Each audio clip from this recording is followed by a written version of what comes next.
श्री शिवाय नमस्तुभ्यं भक्तों। जय श्री कृष्णा। स्वागत है आप सबका हमारे YouTube चैनल प्रियंका शास्त्र ज्ञान में। भगवान भोलेनाथ की कृपा हम सब पर सदैव बनी रहे। भक्तों, आज के वीडियो में आप सुनेंगे शुक्रवार व्रत की पूजा विधि, शुक्रवार व्रत की उद्यापन विधि, शुक्रवार व्रत से जुड़ी संपूर्ण जानकारी पूर्ण श्रद्धा भक्ति के साथ श्रवण करें।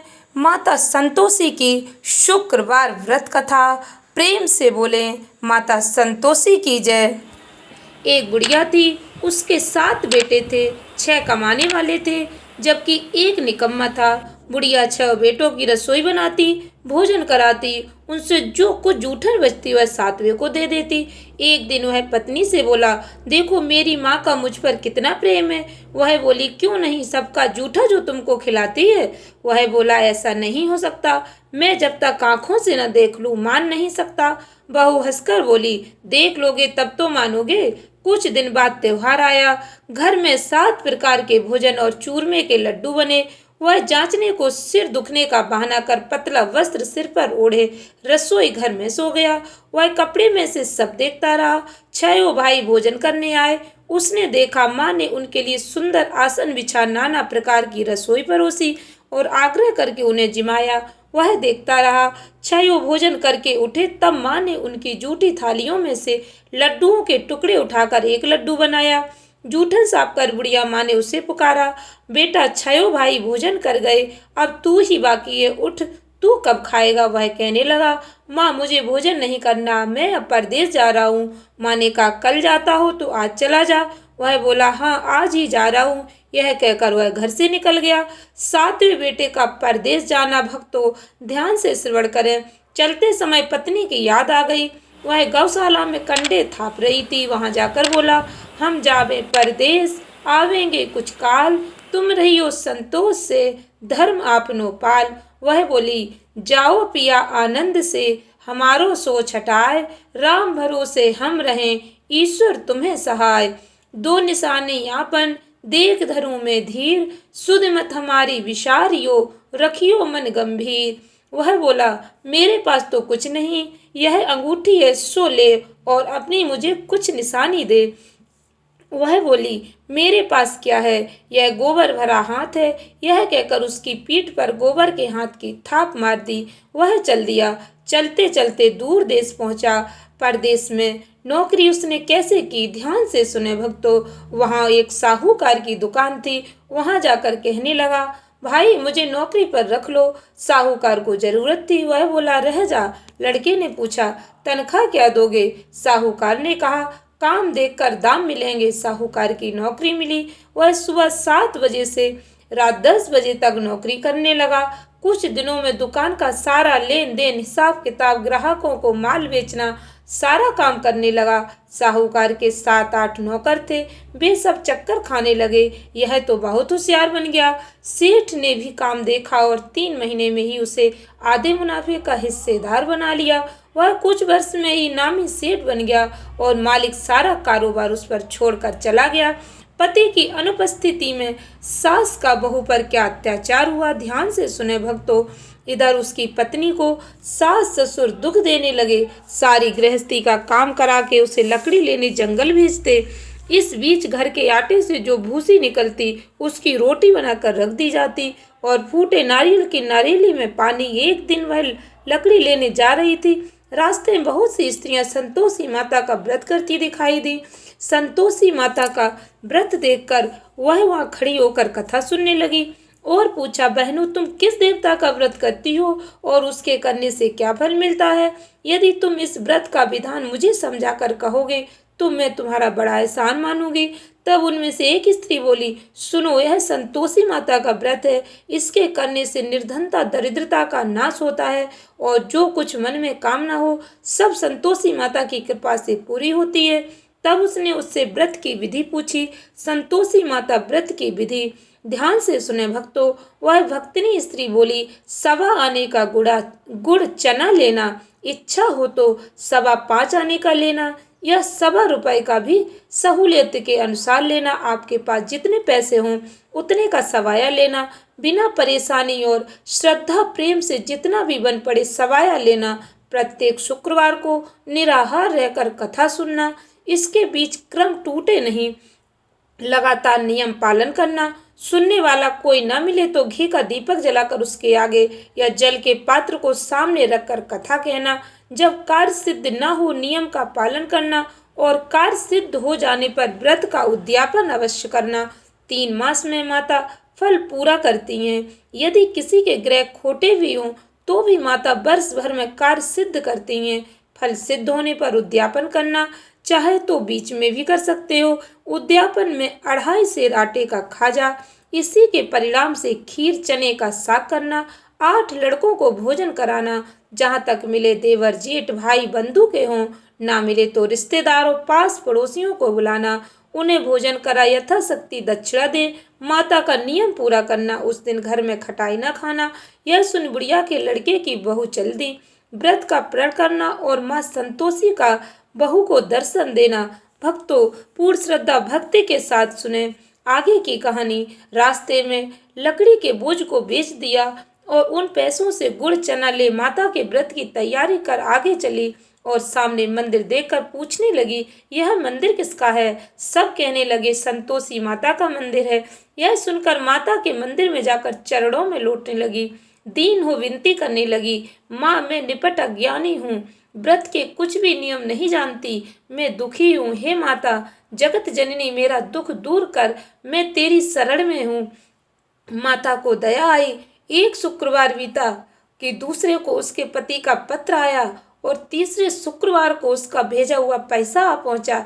यह देख जेठ जेठानी मुँह सिकोड़ने लगे, लड़के ताने देने लगे, काकी के पास पत्र आने लगे, रुपया आने लगा, अब तो काकी की खातिर बढ़ेगी। बेचारी सरलता से कहती, भैया कागज आवे रुपया आवे हम सब के लिए अच्छा है। ऐसा कहकर आंखों में आंसू भरकर संतोषी माता के मंदिर में आ मातेश्वरी के चरणों में गिरकर रोने लगी। माँ मैंने तुमसे पैसा कम मांगा है, मुझे पैसे से क्या काम है, मुझे तो अपने सुहाग से काम है, मैं तो अपने स्वामी के दर्शन मांगती हूँ। तब माता ने प्रसन्न होकर कहा, जा बेटी तेरा स्वामी आएगा। यह सुनकर खुशी से बावली होकर घर में जा काम करने लगी।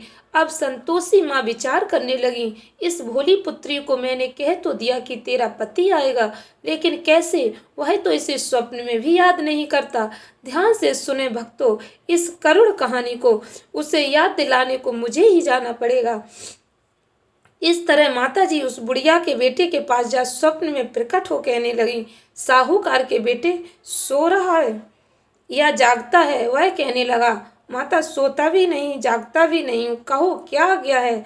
माँ कहने लगी, तेरे घर बार कुछ है कि नहीं? वह बोला, मेरे पास सब कुछ है, माँ बाप है, बहू है, क्या कमी है?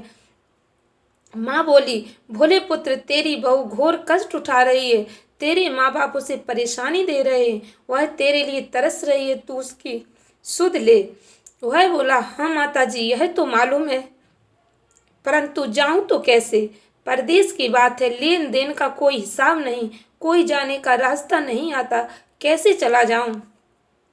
माँ कहने लगी, मेरी बात मान, सवेरे नहा धोकर संतोषी माता का नाम ले, घी का दीपक जला, दंडवत कर दुकान पर जा बैठ। देखते देखते सारा लेन देन चुक जाएगा, जमा का माल बिक जाएगा, सांझ होते होते धन का भारी ढेर लग जाएगा। अब बूढ़े की बात मानकर वह नहा धोकर संतोषी माता को दंडवत प्रणाम कर घी का दीपक जला दुकान पर जा बैठा। थोड़ी देर में देने वाले रुपया लाने लगे, लेने वाले हिसाब लेने लगे। कोठे में भरे सामान के खरीदार नगद दाम दे सौदा करने लगे। शाम तक धन का भारी ढेर लग गया। मन में माता का नाम ले चमत्कार देख प्रसन्न हो घर के ले जाने के वास्ते गहना कपड़ा सामान खरीदने लगा। यहाँ काम से निपट तुरंत घर को रवाना हुआ। उधर उसकी पत्नी जंगल में लकड़ी लेने जाती है। लौटते वक्त माताजी के मंदिर में विश्राम करती। वह तो उसके प्रतिदिन रुकने का जो स्थान ठहरा धूल उड़ती देख वह माता से पूछती है, हे माता यह धूल कैसे उड़ रही है? माता कहती, हे पुत्री तेरा पति आ रहा है, अब तू ऐसा कर लकड़ियों के 3 बोझ बना ले, एक नदी के किनारे रख, दूसरा मेरे मंदिर पर, तीसरा अपने सिर पर। तेरे पति को लकड़ियों का गट्ठर देख मोह पैदा होगा, वह यहाँ रुकेगा, नाश्ता पानी खाकर माँ से मिलने जाएगा। तब तू लकड़ियों का बोझ उठाकर जाना और चौक में गट्ठर डालकर जोर से आवाज लगाना, लो सासू जी लकड़ियों का गट्ठर लो, भूसी की रोटी दो, नारियल के खोपड़े में पानी दो, आज मेहमान कौन आया है। माता जी बहुत अच्छा कहकर वह प्रसन्न मन से लकड़ियों के 3 गट्ठर बनाती, एक नदी के किनारे पर और एक माता जी के मंदिर पर रखा। इतने में मुसाफिर आ पहुंचा। सूखी लकड़ी देख उसकी इच्छा उत्पन्न हुई कि हम यहीं पर विश्राम करें और भोजन बनाकर खा पी कर गाँव जाए। इसी तरह रुक कर भोजन बना विश्राम करके गांव को गया, सबसे प्रेम से मिला। उसी समय सिर पर लकड़ी का गट्ठर लिए हुआ उतावली सी आती है, लकड़ियों का भारी बोझ आंगन में डालकर जोर से 3 आवाज देती है, लो सासू जी लकड़ियों का गट्ठर लो, भूसी की रोटी दो, आज मेहमान कौन आया है। यह सुनकर उसकी सास बाहर आकर अपने दिए हुए कष्टों को भुलाने हेतु कहती है, बहू ऐसा क्यों कहती है, तेरा मालिक ही तो आया है, आ बैठ मीठा भात खा, भोजन कर, कपड़े गहने पहन। उसकी आवाज सुन उसका पति बाहर आता है, अंगूठी देख व्याकुल हो जाता है। माँ से पूछता है, माँ यह कौन है। माँ बोली, बेटा ये तेरी बहू है, जब से तू गया तब से सारे गांव में भटकती फिरती है, घर का कामकाज कुछ करती नहीं, 4 पैर आकर खा जाती है। बोला, ठीक है माँ, मैंने इसे भी देखा और तुम्हें भी, अब दूसरे घर की ताली दो, उसमें रहूंगा। माँ बोली, ठीक है, जैसी तेरी मर्जी। तब वह दूसरे मकान की 3री मंजिल का कमरा खोल सारा सामान जमाया। एक दिन में राजा के महल जैसा ठाट बाट बन गया। अब क्या था, वह सुख भोगने लगी। इतने में शुक्रवार का दिन आया। शुक्रवार व्रत के उद्यापन में हुई भूल और किया खटाई का इस्तेमाल, इसका क्या दुष्प्रभाव पड़ता है, ध्यान से श्रवण करें भक्तों। उसने पति से कहा, मुझे संतोषी माता के व्रत का उद्यापन करना है। पति बोला, खुशी से कर लो। वह उद्यापन की तैयारी करने लगी। जिठानी के लड़कों को भोजन के लिए कहने गई, उन्होंने मंजूर किया, परंतु पीछे से जिठानी ने अपने बच्चों को सिखाया, देखो भोजन के समय खटाई मांगना, जिससे उसका उद्यापन पूरा न हो। लड़के जीमने आए और खीर खाना पेट भर खाया, परंतु बाद में खाते ही कहने लगे, हमें खटाई दो, खीर खाना हमको नहीं, बात देखकर अरुचि होती है। वह कहने लगी, भाई खटाई किसी को नहीं दी जाएगी, यह तो संतोषी माता का प्रसाद है। लड़के उठ खड़े हुए बोले, पैसा लाओ। भोली बहू को जानती नहीं थी, उन्हें पैसे दे दिए। लड़के उसी समय हट करके इमली खटाई ले खाने लगे। यह देखकर बहू पर माता जी ने कोप किया।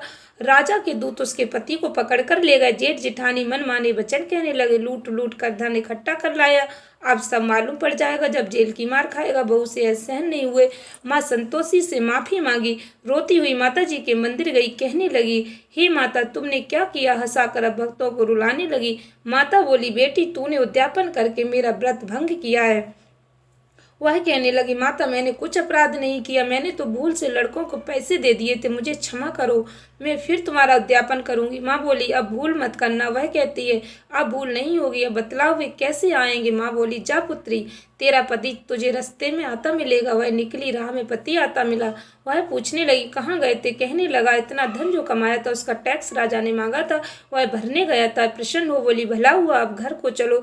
कुछ दिन बाद फिर शुक्रवार आया। फिर बहू ने किया माता का उद्यापन। वह बोली, मुझे फिर माता का उद्यापन करना है। ध्यान से श्रवण करें भक्तों। पति ने कहा, करो बहू। फिर जेठ के लड़कों को भोजन को कहने गई। जेठानी ने 1-2 बातें सुनाई और सब लड़कों को सिखाने लगी, तुम सब लोग पहले ही खटाई मांगना। लड़के भोजन से पहले कहने लगे, हमें खीर नहीं खानी, हमारा जी बिगड़ता, कुछ खटाई खाने को दो। वह बोली, खटाई किसी को नहीं मिलेगी, आना हो तो आओ। वह ब्राह्मण के लड़के लाकर भोजन कराने लगी। यथाशक्ति दक्षिणा की जगह 1-1 फल उन्हें दिया। संतोषी माता प्रसन्न हुई। भक्तों ध्यान से श्रवण करें। माता संतोषी ने बहू को क्या फल प्रदान किया। माता की कृपा होते ही 9वें मास में उसके चंद्रमा के समान सुंदर पुत्र प्राप्त हुआ। पुत्र को पाकर प्रतिदिन माता जी के मंदिर को जाने लगी। माँ ने सोचा है रोज आती है, आज क्यों न इसके घर चलूं। यह विचार कर माता ने भयंकर रूप बनाया। गुड़ चने से सना मुख, ऊपर सूंड के समान ओट, उस पर मक्खियां भिन भिन कर रही थी। दहली पर पैर रखते उसकी सास चिल्लाई, देखो रे कोई चुड़ैल डाकिन चली आ रही, लड़कों इसे भगाओ नहीं तो किसी को खा जाएगी। लड़के भगाने लगे, चिल्लाकर खिड़की बंद करने लगे। बहू रोशनदान में से देख रही थी। प्रसन्नता से पगली बन चिल्लाने लगी, आज मेरी माता जी मेरे घर आई हैं, वह बच्चे को दूध पीने से हटाते हैं। इतने में सास का क्रोध फट पड़ा। वह बोली, क्या उतावली हुई है, बच्चे को पटक दिया। इतने में माँ के प्रताप से लड़के ही लड़के नजर आने लगे। वह बोली, माँ मैं जिसका व्रत करती हूँ यह वही संतोषी माता है। सबने माता जी के चरण पकड़ लिए और विनती कर कहने लगे, हे माता हम मूर्ख हैं, ज्ञानी हैं, तुम्हारे व्रत की विधि हम नहीं जानते, व्रत भंग कर हमने बड़ा अपराध किया है। जग माता आप हमारा अपराध क्षमा करो। इस प्रकार माता प्रसन्न हुई, बहू को प्रसन्न हो, जैसा फल दिया वैसा माता सबको देना। जो पढ़े उसका मनोरथ पूर्ण हो, जो सुने उसका भी मनोरथ पूर्ण हो। बोलो संतोषी माता की जय। भक्तों, इस ज्ञान वर्धक कथा को अधिक से अधिक भक्तों को शेयर अवश्य करें, इससे हमारी सनातन संस्कृति का ज्ञान जन जन तक पहुंच सके। चैनल को सब्सक्राइब करें। धन्यवाद भक्तों। श्री शिवाय नमस्तुभ्यम।